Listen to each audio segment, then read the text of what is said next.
সাঈদের পরমা সুন্দরী স্ত্রী আছে, ওই স্ত্রীর সাথে তুমি একটু সাক্ষাৎ করে আসো। এইভাবে যখন শয়তান প্ররোচনা দিতেছে, তখন সালাবা রাদিয়াল্লাহু তাআলা আনহু শয়তানের প্ররোচনায় পড়ে যখন চলে যায়,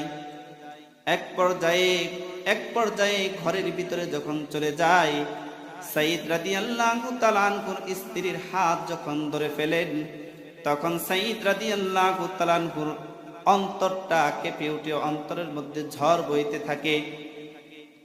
আল্লাহর ভয় তার অন্তরে কাজ করতে থাকে। সঙ্গে সঙ্গে সাঈদ রাদিয়াল্লাহু তাআলা আনহুর স্ত্রী সালাবাকে ডাক দিয়ে বলেন, সালাবা, তোমার কি আল্লাহর ভয় নাই?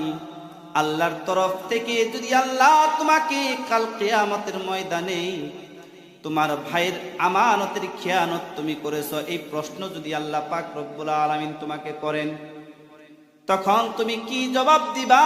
সালাবা, কি জবাব দিবা? আল্লাহর দরবারে বলে যাও। যখন এই কথা সাঈদ রাদিয়াল্লাহু তাআলা আনহুর স্ত্রী বলে, সঙ্গে সঙ্গে সালাবা রাদিয়াল্লাহু তাআলা আনহু হাতটা ছেড়ে দিয়ে চিৎকার দিয়ে ক্ষমা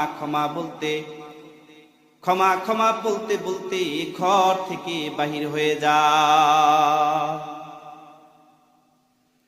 আর আল্লাহর দরবারে সাঈদ সালাবা রাদিয়াল্লাহু তাআলা আনহু বলতে থাকে, ও রব্বে কারীম,